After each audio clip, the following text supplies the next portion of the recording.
হলে তাকে চেনা দায়।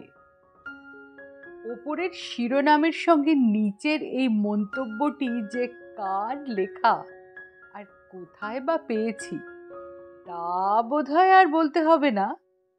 হ্যাঁ, আমাদের এই শহরের সবচেয়ে লম্বা পাড়ির বাস রুটের একটি প্রায় খালি হয়ে আসা বাসে একটি বেঞ্চিতে সম্পূর্ণ বেওয়ারিশ অবস্থায় পাওয়া লাল শালু বাঁধা পুঁটলির ছেঁড়া খোঁড়া খেরো খাতাটি থেকেই এই বাক্যটা উদ্ধার করা। উক্তিটা সেই মেজকর্তারই। মহাভারত প্রমাণ পুরো খেরো খাতাটা ঘেঁটে ওই নামটুকুর বেশি আর যা পরিচয় তার জোগাড় করতে পেরেছি তা নেহাত আনুমানিক ছাড়া আর কিছু নয়। মেজকর্তা লিখেছেন, ভূত যদি রসিক হয় তাহলে তাকে চেনা দায়। এইটুকু লিখে মেজকর্তা যেন আর কিছু লিখবেন কিনা সে বিষয়ে দোনা মোনা হয়েছেন মনে হয়। ওপরের কথাগুলো খেরো খাতার একটি পাতার একেবারে মাথাতেই লেখা, কিন্তু সে লেখা এক টানা যে চালিয়ে যাওয়া হয়নি। লেখাটির কালি আর চেহারাতেই তা সহজে ধরা যায়। কথা দুটো একটু কালচে কালিতে বেশ একটু মোটা গোছের নিবে লেখা।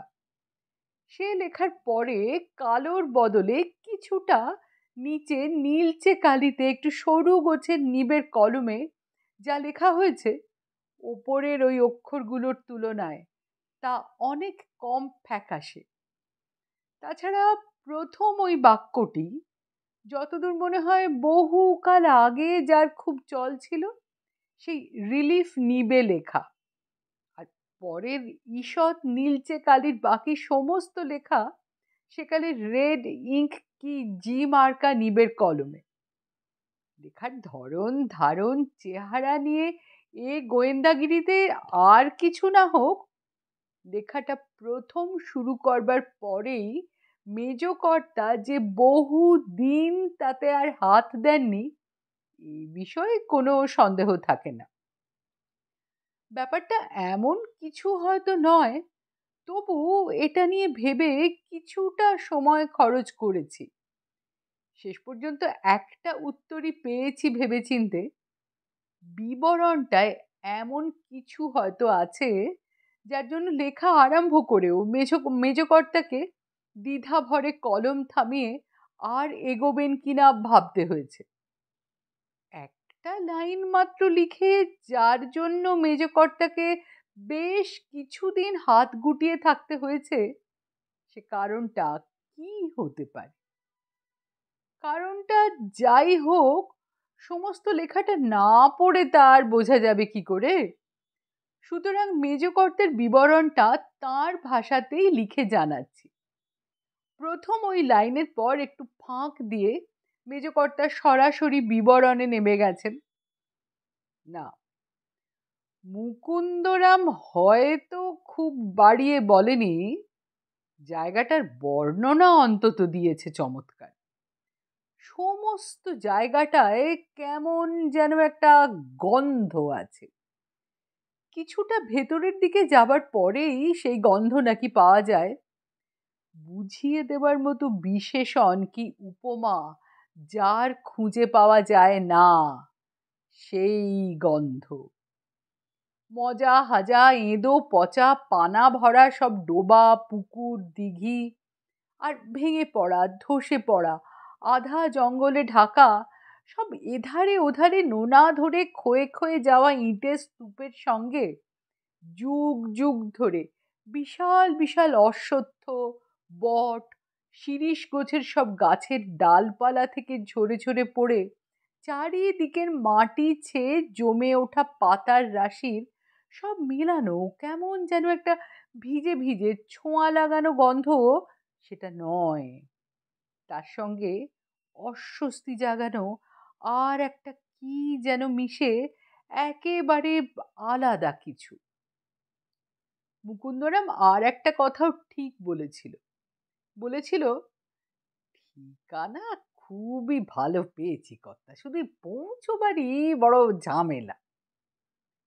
উত্তরে একটু ধমক দিয়েই বলেছিলাম, হুম, ঝামেলা মানে? তেনাদের ঠিকানায় বিনা ঝামেলায় পৌঁছতে চেয়েছি আমি? আগে না, থতমত খেয়ে বলেছে মুকুন্দরাম। আমি সে কথা বলিনি। আমি বলছিলাম মানে ওই জায়গাটা খুঁজে পেতে বার করার বেশি একটু হ্যাঙ্গামা আছে। চিনিয়ে দেওয়ার মতো কাউকে পাওয়া যায় নাকি না?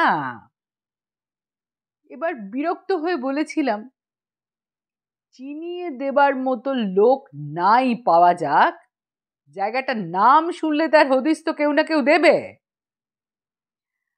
আগে সেই তো হয়েছে মুশকিল, মুকুন্দরাম বলেছে।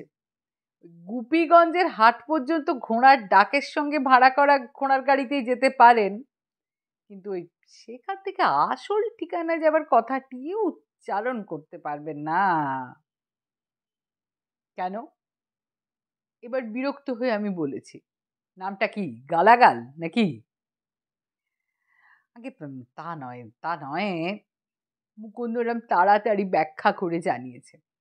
নামটা বললে কেউ যে চমকে তাকাবে কি বেয়ারা কিছু বলবে তা নয়, তার বদলে যেন শুনতেই পাবে না, তারপর না শোনার ভান করে সরে যাবে ওখান থেকে।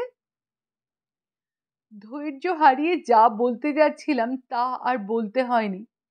মুকুন্দরাম নিজেই তাড়াতাড়ি করে আবার বলেছিল, নামটা শুনে অমন বোবাকালা যে সেজে যায় তার কারণ ওই নামটাতেই ওদের ভয়। ও অঞ্চলের সকলের ধারণায় ওখানকার কথা পাঁচ কান করলে তেনারা বেজার হন। তেনাদের কোপে পড়বার ভয়ে ওরা তাই নিজেদের ওই জানাশোনার মধ্যে ছাড়া ওখানকার নামটি পর্যন্ত করে না, শুনতেও চায় না। আর অন্য কারোর মুখে আচ্ছা আচ্ছা আচ্ছা হয়েছে, ধমক দিয়ে তাকে থামিয়ে এবার বলেছি, যা বললে তাতে তো বুঝেছি আসল নামটা যে কি তা তুমি নিজেও জানো না। আগে না, আমি ঠিকই জানি। মুকুন্দরামের মুখে বিনীত গর্বের হাসিটা দেখবার মতো। নিজের বাহাদুরিটা একটু সবিস্তারে তারপর বলতে শুরু করেছে, ওখানে এক বাড়ির সঙ্গে দূর কুটুম্বিতার ছুতো ধরে বেশ কবার যাওয়া আসা করে ভাব জমিয়ে ফেলেছি। তারপর হুম, তারপর নামটা জেনে নিয়ে কেল্লা ফতে করেছো। মুকুন্দরামের বাহাদুরের বৃত্তান্ত দু চার কথায় শেষ হবে না বুঝে তাকে এবার থামিয়ে দিয়ে বলেছি, তার নামটা কি? আর কাউকে কিছু জিজ্ঞেস না করেও কেমন করে সেখানে পৌঁছানো যায় এবার বলো দেখি খোঁজা করে। আগে নামের সঙ্গে জায়গাটার কোনো মিলই পাবেন না। মুকুন্দরামের গলায় ক্ষোভের সুর তখনও একটু পাওয়া গেছে। নামটা হলো সুখ সাগর। সুখ সাগর, একটু হেসে বলেছি। মিল না থাক, গোলমিলের দিক দিয়ে নামটা হয়তো ঠিক। নাম সুখ সাগর, কিন্তু সেখানে সুখ তো নেই আর সাগরও নিশ্চয়ই নয়। আগে হ্যাঁ, মুকুন্দরাম সায় দিয়ে বলেছে, সাগরের বদলে যা আছে তাই মজা হাজা কটা জলা দিঘি, দামে আর পানায় একদম বুঝেই গেছে। থাকার মধ্যে আছে এককালের পেল্লায় সব পোড়ো বাড়ি, যেন হাঁ হাঁ করা হাড় পাঁজর। মুকুন্দরাম তার বর্ণনায় উৎসাহে আগেকার ক্ষোভটা তখন প্রায় ভুলেই গেছে। তবুও বাধ্য হয়ে আবার তাকে সাজিয়ে বলতে হয়েছে, শোনো, ওইসব কথা যে বলছো তা না হয় আমি নিজের চোখেই দেখব, কিন্তু তা দেখবার জন্য কারো কাছে কোনো হদিশ না পেয়েও পৌঁছবো কি করে সেইটা আগে বাতলাও দেখি। আগে একটু আমতা আমতা করে দুবার মাথা চুলকে মুকুন্দরাম এবার বলেছে, কিছু যদি মনে না করেন তো আমি সঙ্গে করে আপনাকে ঠিক জায়গায় নিয়ে। কি? তুমি নিয়ে যাবে? ধমকে মুকুন্দরামকে বলার মাঝখানেই থামিয়ে বলেছি, আমি যে কাজে যাচ্ছি তাতে দোসর কেউ থাকলে কাজ হয়? মুকুন্দরামকে তারপর আর বেশি বকাবকি করতে হয়নি। সে তার বেয়াদবির জন্য মাপ চেয়ে জায়গাটায় পৌঁছবার যথা সম্ভব হদিশ জানিয়ে দিয়েছে। হদিশ অবশ্য বেশ অদ্ভুত এবং ভাষা ভাষা। জায়গাটার আসল নাম বলে যা জানা আছে তা কাউকে বলবার নয়, বললে কোনো কাজই হবে না। যে শুনবে সে না শোনার ভান করে সরে যাবে। যেদিকে যাবার তার বদলে নাম করতে হবে তার একেবারে উল্টো দিকের এক ঠিকানার। বলবেনই বা কাকে? বলার জন্য আছে শুধু এই ভাড়াটে কজন গরুর গাড়ির গাড়োয়ানেরা। তারা দূর দূরান্তর থেকে ব্যাপারীদের মাল নিয়ে হাটে আসে, আর হাট শেষ হলে অন্য মাল নিয়ে ওই পারে সেই দামোদরের নদ পেরিয়ে ভিন জেলার বড় গঞ্জে গিয়ে ওঠে। তাদের একটু সাধাসাধি করে বলতে হবে, যাবার পথে মাঝামাঝি এক জায়গায় যেন নামিয়ে দেয়। এমন অনুরোধে তারা বেজার হবে না, আপত্তিও করবে না কিছু। শুধু হয়তো জানতে চাইবে, তা নামবেন কোথায় কর্তা? এ পথের দুধারে আগাগোড়াতে শুধু বন বাদার আর জঙ্গল। তখন বলতে হবে যে নামবেন জোড়াগড় যাবার রাস্তায়। জোড়াগড় যাবার রাস্তায় নামবেন শুনে তারা চমকে টমকে উঠবে না, শুধু একটু সহানুভূতি দেখিয়েই বলবে, সে তো অনেক হাঁটতে হবে কর্তা, আর তাছাড়া রাস্তার ওপর ঠিক ঠিক চেনার মতো হাল আর আছে? তার চেয়ে আপনি ওই রসুলপুরের দিক দিয়ে যদি।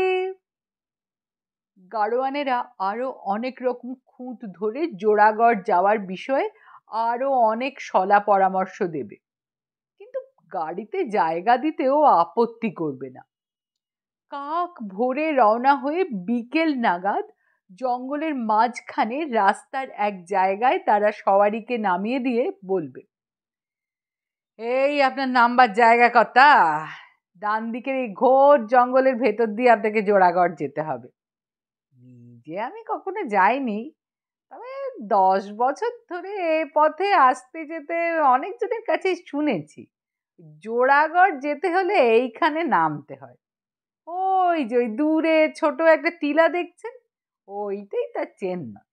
এখন ইচ্ছে করলে নামতে পারেন, আর নইলে আমাদের সঙ্গে যেতে পারেন সেই দামোদর পর্যন্ত। আজ রাত্রেই এপারের নলগোলায় কিংবা কালকে ওপারের বীরগঞ্জে আপনাকে নামিয়ে দেব। এসব সুপরামর্শের জন্য ধন্যবাদ দিয়ে তখন কিন্তু নেমে যেতে হবে।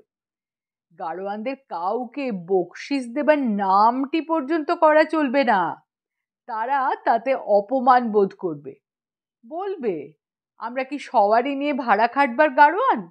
আমাদের নিজেদের গাড়ি, আড়তদার কি ব্যাপারীর হুকুমেও নয়, নিজেদের খুশি মতো মাল বোঝাই করি নিজেদের পছন্দ মতো ঠিকানায় পৌঁছে দেবার জন্য। তাতে যা হক্কের পাওনা তার বেশি নেব কেন? মুকুন্দরামের কথাগুলো শুনতে মন্দ লাগছিল না বলে এতক্ষণ চুপ করে থাকলেও এবার তাকে ধমক দিয়েছি। বলেছি, তুমি না বড় কথা ফেনাও মুকুন্দরাম, এত ধানাই পানাই করেও এখনো তো আসল কথায় পৌঁছলে না। গাড়োয়ান কি ভাববে কি বলবে এসব ছেড়ে আসল খবরটা এবার দাও। জোড়াগড়ের নাম করে জঙ্গলের মাঝে রাস্তায় নেবে, তারপরে ওই সুখসাগরে পৌঁছবো কি করে? মুকুন্দরাম এবার আর কথা ফেনায়নি, সোজা সুজি হদিশ বাতলে দিয়েছে। গরুর গাড়ি থেকে জঙ্গলের মাঝখানের পথে নামবার পর একটু অপেক্ষা করতে হবে। গাড়িগুলো আবার চলতে শুরু করে কিছু দূরে জঙ্গলের বাঁকে চোখের আড়াল হওয়া পর্যন্ত অপেক্ষা করতে হবে।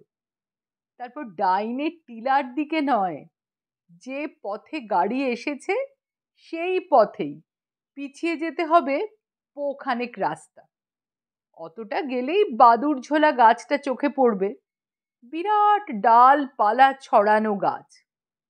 কি গাছ তা বোঝার উপায় নেই, ডালপালা সমেত সারা গাছটায় গাদা গাদা বাদুড় ঝুলে আছে।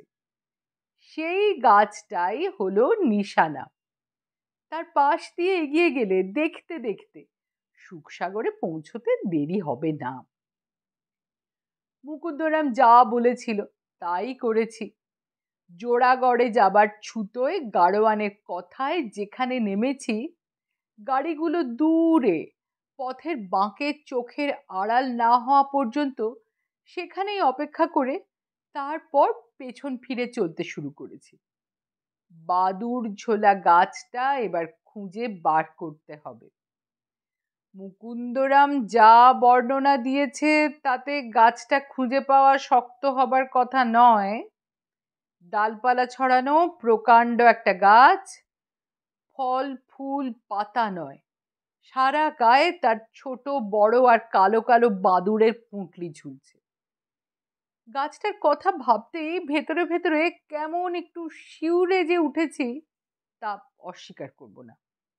দুধারের ঘোর জঙ্গলের মাঝে একেবারে জনমনীষীহীন রাস্তাটাও তার একটা কারণ নিশ্চয়ই।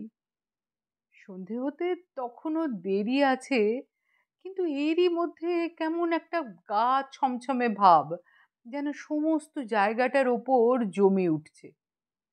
মুকুন্দরাম কি এইটাকেই যেন ওপারের গন্ধ পাওয়া বলে বর্ণনা করেছিল? কিন্তু সে তো সেই সুখ সাগর পৌঁছবার পর পাবার কথা। এখন থেকেই সেরকম কোনো অস্বস্তি হবে কেন? রাস্তার ধারের জঙ্গলে বাদুড় ঝোলা গাছটা খুঁজবার জন্য সজাগ চোখ রেখে যেতে যেতে মুকুন্দরামের বিষয়ে একটু না ভেবে পারিনি আমি যা খুঁজে বেড়াই তার সুলুক সন্ধান দেবার জন্য অনেক দালালই আমার হয়ে কাজ করে। এই মুকুন্দরাম ঠিক তাদের দলে পড়ে না। দালাল হয়ে সে আমার কাছে আসেও নি, দালাল হিসেবে কাজও করে না আমার। নেহাত আচমকাই দেখা হয়ে গেছে। কাজকর্ম তেমন ছিল না বলে মস্ত এক দিঘির এক পাড় জমা নিয়ে চার টার ফেলে মাছ ধরতে বসেছিলাম। কিছুটা হাজা মজা হলেও নাম করা মাছ শিকারের দিঘি। কিছু না হোক আধমনে দু একটা রুই কাতলা সেখানে ফাতনা ডোবাবেই। ফাতনা আমারও ডুবেছিল, কিন্তু কে যে ডুবিয়েছে তা জানার ভাগ্য হয়নি। সকাল থেকে খাঁ খাঁ রোদের দুপুর পেরিয়ে বিকেল পর্যন্ত তিনবার ফাতনা ডোবানো অদেখা মাছের কাছে কান মলা খেয়ে যখন বেগড়ানো মেজাজে ছিপটাই দুমড়ে ভাঙতে যাচ্ছি, তখন পেছনে পাড়ের ধারে আধময়লা ৮ হাতি ধুতি আর ছেঁড়া ফতুয়া পরা ছোটখাটো রোগা পটকা আধবুড়ো একটি গাইয়া চেহারার মানুষকে দেখতে পেয়েছিলাম।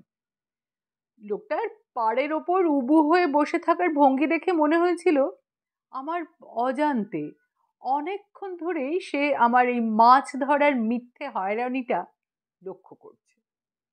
নিজের বেইজ্জতের এরকম একজন সাক্ষীকে দেখে মনটা যে খুশি হয়নি তা বলাই বাহুল্য। লোকটার একটা কথায় মেজাজটা আরো তিরিক্ষে হয়ে গিয়েছিল। আমাকে ছিপটা নিয়ে দাঁড়িয়ে কোনো রকমে মেজাজটা সামলে হুইল ঘুরিয়ে সুতো গুটোতে দেখে লোকটা বলেছিল, উঠে পড়ে ভালোই করেছেন কথা, আজকে দিনটায় কিছু হবার নয়। গায়ে পড়া এমন টিপ্পনির একটা চাবুকের মতো জবাব দিতে গিয়ে থেমে গিয়েছিলাম। তারপর একটু রুক্ষ গলাতেই বলেছিলাম, আজ হবার নয় মানে কি বলছো? আগে লোকটা একটু ভয় ভয়ে যেন অপরাধীর মতোই বলেছিল, আজ ওই সেই ষাঁড়টার দিন কি না, তাই কার দিন? গরম হবার বদলে বেশ অবাক হয়ে জিজ্ঞেস করেছিলাম, আগে সেই সারা পিরেতটা। লোকটা আমায় একেবারে হতভম্ব করে দিয়ে বলেছিল, সব জোড়া মাছের প্রথম মঙ্গলবার সারা দিঘিটায় সে ভর করে থাকে। একটা পুঁটি কি কুঁচো চিংড়িও এই দিঘি থেকে কারো এই দিনে তোলবার সাধ্য নেই। আজকে প্রথম মঙ্গলবার আপনি এখানে ছিপ ফেলেছেন কিনা? থামো থামো, কিছুই বুঝতে না পারায় অধৈর্যে লোকটিকে ধমক দিয়ে থামিয়ে বলেছিলাম, কি সব আবল তাবল বকছো? তোমার এই সাঁড়া পিরেত আবার কি বস্তু? লোকটির কাছে ব্যাপারটার বিস্তারিত ব্যাখ্যা এবার শুনেছিলাম। এই দিঘি যারা কাটিয়েছিলেন তারা এ অঞ্চলের রাজাই ছিলেন একরকম। সেই রাজবংশের ভাগ্য যখন পড়ে এসেছে তখন, তাও আজ থেকে 100-2-3 বছর আগে, সেই রাজবংশের শেষ এক রাজা এই দিঘিতে মাছ ধরবার নামে এক মহা অধর্ম করেছিলেন। যুদ্ধের ন্যায় নীতি না মানা আর মানির মান না রাখবার অধর্ম। রাজবংশের সুদিন তখন ফুরিয়ে এলেও এ দিঘি তখন টইটুম্বুর জলে জমজমাট। মাছের ভারে ছিঁড়ে যাবার ভয়ে জেলেরা একেবারে সেরা সুতোর নতুন জাল ছাড়া এ জলে কিছু নামাতে চায় না। দিঘিতে মাছ যেমন এন্তার, তেমনি সেসব মাছের জেল্লা আর তেজ। এদের মধ্যে সবার সেরা দুটি সাঁড়া রুই। লোকে তাদের নাম দিয়েছিল নন্দী ভৃঙ্গি। নন্দী ভৃঙ্গি মাছ নয়, গঙ্গা দেবীর বাহন মকর রাজেরই যেন দুই দামাল জ্ঞাতি কুটুম। কোনো জালে তাদের ধরা যায় না। যত বড় পাকা শিকারীর হাতের যত মজবুত ছিপই হোক, তার টোপ বড়শি ফাতনা নিয়ে তারা ছিনিমিনি খেলে। দিঘির জলে যেন তাদের আর ধরে না। গাং কি সাগর হলে বুঝি তারা পাখনা নেড়ে সত্যিকারের সুখ পায়। তবু চারাপোনা হয়ে যার জলে প্রথম কানকো কাঁপিয়েছে, সেই দিঘির ওপর মায়াও আছে কিছু তাদের। জোর ভেঙে ভৃঙ্গি কিন্তু একদিন সেই মায়া কাটিয়ে যায়। অতি বৃষ্টির বান এসেছিল সে বছর। মাঠ ঘাট পুকুর দিঘি সব ভাসিয়ে। সেই বানের জলে গা ভাসিয়ে ভৃঙ্গি কোথায় যে গেছে কে জানে। নন্দী কিন্তু দিঘি ছাড়েনি। সারা তল্লাটের গল্প কথা হয়ে সে ওই দিঘিতেই মনের সুখে চড়ে বেরিয়েছে। কিন্তু গোল বাঁধালো পড়তি রাজবংশের এক বেয়াড়া রাজা।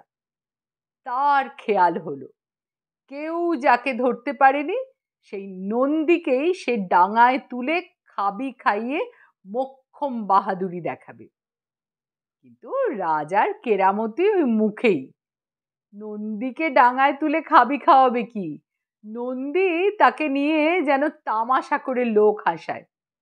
কখনো ফাতনা না নাড়িয়ে তার টোপ খেয়ে যায় চুপি চুপি, কখনো বড়শিতে রাম টান দিয়ে হুইলের সুতোই ফুরিয়ে দিয়েছে। সারা দিঘিময় দাম আর বড় বড় পানার ঝাড়ে গিঁট লাগিয়ে লাগিয়ে চোরকি পাক ঘুরে ঘুরে। বার হার মেনে মেনে তল্লাট শুদ্ধ লোকের চাপা হাসাহাসিতে শেষকালে খেপে উঠেছে পড়তি বংশের সেই বেয়াড়া রাজা। যা কখনো কেউ করে না সেই অধর্মই সে করেছে এবার। কোনো মতে নন্দীকে বাগ আনতে না পেরে সে শেষ পর্যন্ত বিষ ঢেলেছে দিঘির জলের এক ধার থেকে আর এক ধারে। আর এক পাড় থেকে আরেক পাড়ে পালিয়ে বাঁচতে যাওয়া মাছের ঝাঁকের মধ্যে খাবি খেতে খেতে ভেসে ওঠা নন্দীকে দেখতে পেয়ে কলা গাছের ভাসান ভেলা থেকে তাকে বল্লম দিয়ে খুঁচিয়ে খুঁচিয়ে মেরেছে। নন্দী গেছে, গেছে সেই রাজবংশ। একটু আধটু মজে এলেও বিষ কাটিয়ে এই দিঘি আবার মাছের চেনা ঘর হয়ে উঠেছে। কিন্তু বছরের ফি জোড়া মাসের প্রথম মঙ্গলবার এখান থেকে একটা কুচো চিংড়ি তুলে নিয়ে যায় এমন সাধ্য নেই কারও। কয়েকশো বছর আগে এই দিনেই জলে বিষ ঢেলে নন্দীর মতো মাছের রাজাকে অধর্ম করে খুঁচিয়ে মারা হয়েছিল কিনা, সেই থেকে সাঁড়া পিরেত হয়ে এই দিনটিতে সে সারা দিঘি পাহারা দেয়। যে লোকটি এ কাহিনী শুনিয়েছিল তারই নাম মুকুন্দরাম। লোকটি কথা বলে একটু বেশি, কিন্তু বলে বড় ভালো। মুকুন্দরামের পুঁজিতে আরো এমন খবরাখবর থাকলে তাকে আমার সঙ্গে আমার বাড়িতে দেখা করতে বলেছিলাম। সে তা করেনি, তবে তার সঙ্গে এখানে সেখানে দেখা হয়ে গেছে মাঝে মাঝে। এমনই একবার দেখার সময় সে সুখ সাগরের খবর দিয়েছিল আমাকে। কিন্তু মনের মধ্যে একটা কিন্তুর খটকা খুব বড় হয়ে উঠেছে হঠাৎ। মুকুন্দরাম বলেছিল খানেক পথ পিছিয়ে গেলেই বাদুড়ঝোলা গাছের নিশানাটা দেখা যাবে। কিন্তু কোথায় বাদুড়ঝোলা গাছটা? এক পোর জায়গায় আধ ক্রোশ পথই তো পার হয়ে এলাম, দুদিকে সজাগ চোখ রেখে খুঁজতে খুঁজতে। বাদুড়ঝোলা গাছের কোনো চিহ্ন তো নেই। সে গাছ যদি না পাই তাহলে? জোড়াগড়ে যাবার নাম করে যখন রাস্তার মাঝে নেমেছিলাম তখন বিকেল। এরই মধ্যে দুধারের জঙ্গলের বড় বড় গাছের মাথায় সূর্য যে অনেকখানি নেমে গেছে। রাস্তা উত্তর দক্ষিণের বলে এর মধ্যেই বেশ একটু আবছা অন্ধকার। খানিক বাদেই তো পুরো অন্ধকার হয়ে যাবে। তার মধ্যে বাদুড়ঝোলা গাছটাকে কি আর দেখে চিনে নিতে পারবো? গাছটা কি সত্যি আছে? হঠাৎ এই সন্দেহটাই গভীর হয়ে উঠেছে। যার কথা শুনে চোখ কান বুজে অজানা বন জঙ্গলের মাঝে এমন একটা বেয়াড়া জায়গায় নেমেছি, সেই মুকুন্দরামের ওপর এতখানি ভরসা রাখবার কোনো কারণ সত্যি আছে কি? মুকুন্দরাম আমার মাইনে করা দালাল নয়। এ পর্যন্ত তার কোনো খবরাখবর যাচাই করে দেখবার সুবিধেও আমার হয়নি কখনো। তার অমন জাঁকিয়ে বলা সুখ সাগরের বর্ণনা তাহলে কি সবই মিথ্যে ধাপ্পাবাজি? আমি ওপারের তাঁদের তল্লাশ করে বেড়াই বলে তাঁদেরই একজনের আমাকে একটু জব্দ করবার রসিকতা? না না, তা হতে পারে না। বাদুড়ঝোলা গাছটা নিশ্চয়ই আছে এই জঙ্গলেরই পথের কোনো এক ধারে। অন্ধকার হয়ে আসবার আগে আমাকে সেটা খুঁজে বার করতেই হবে। আমি আগের চেয়ে জোরে জোরে হাঁটতে আরম্ভ করি। আধ ক্রোশের পর এক ক্রোশের ওপর পথ পার হয়ে যাই, কিন্তু কোথাও কোনো বাদুড়ঝোলা গাছের চিহ্ন তো নেই। চিহ্ন থাকলেও এরপর তা দেখে চিনে নেওয়াও তো সম্ভব হবে না। সূর্য কিছুক্ষণ আগে ডুবেছে, তারপর পশ্চিম আকাশের লালচে আভাটা ক্রমশ যাচ্ছে মিলিয়ে।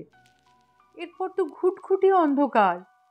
সে অন্ধকারে সারা রাত কি তেনাদের কি জন্তু জানোয়ারদের ভয়ে কোনো একটা গাছের ডালে আমাকে কাটাতে হবে।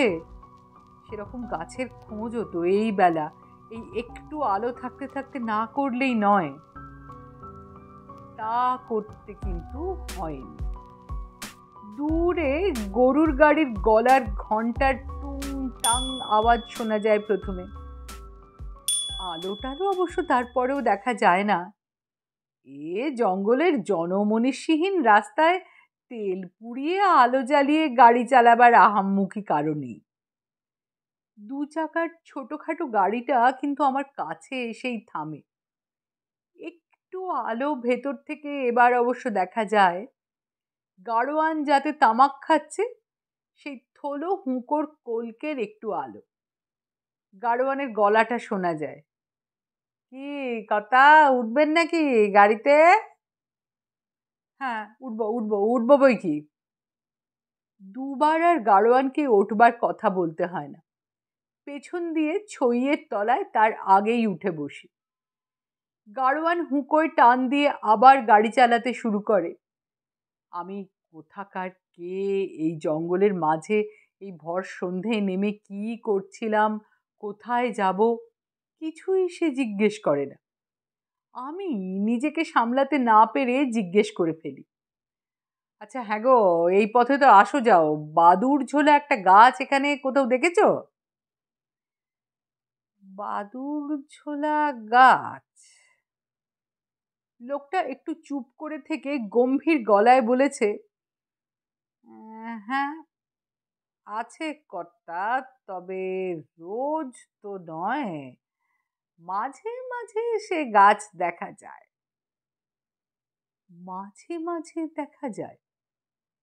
শুনে অবাক হয়ে যা বলতে যাচ্ছিলাম তা কিন্তু আর বলিনি। গাড়োয়ানের মুখটা তার কলকের জ্বলন্ত টিকের আভায় সামান্য একটু মাত্র দেখতে পেলেও তার গলাটা আমি তখন বেশ চিনতে পেরেছি। সে গলা মুকুন্দরামের। আমি একটু হুঁ হাঁ দিলেই সে এক্ষুনি খুশি মতো দেখা দেওয়া বাদুড়ঝোলা গাছের জমাটি গল্প শুরু করবে। সে গল্প শুনে তাকে বাধিত করতে আমি চাই না। মেজকর্তা এইখানেই তার কলম থামিয়েছেন। এই বিবরণের প্রথম লাইন লিখবার পর কেন যে অনেক দিন তিনি আর কলম ধরেননি, এবার যেন একটু বুঝতে পেরেছি। যাদের তিনি শিকার করে ফেরেন তাদেরই একজনের রসিকতার শিকার হওয়ার বৃত্তান্তটা শেষ পর্যন্ত দেবেন কি না, তাই তিনি কিছুকাল ঠিক করতে পারেননি। গল্পটা এখানেই শেষ। মেজকর্তার খেরোর খাতার অন্যান্য গল্পের লিংক নিচে ডেসক্রিপশন বক্সে দেওয়া রইল, ইচ্ছে হলে শুনে নিতে পারেন। আর এই গল্পটা আপনার কেমন লাগলো সেটা যদি নিচে কমেন্ট বক্সে জানান, খুব ভালো লাগবে। আপনার কোনো সাজেশন থাকলে সেটাও জানান। আমরা প্রত্যেক মঙ্গলবার এবং শুক্রবার এখানে আপলোড করি। আর প্রত্যেক বারের মতোই মনে করিয়ে দিচ্ছি, এখনও সাবস্ক্রাইব করে না থাকলে সাবস্ক্রাইব করতে ভুলে যাবেন না। ধন্যবাদ।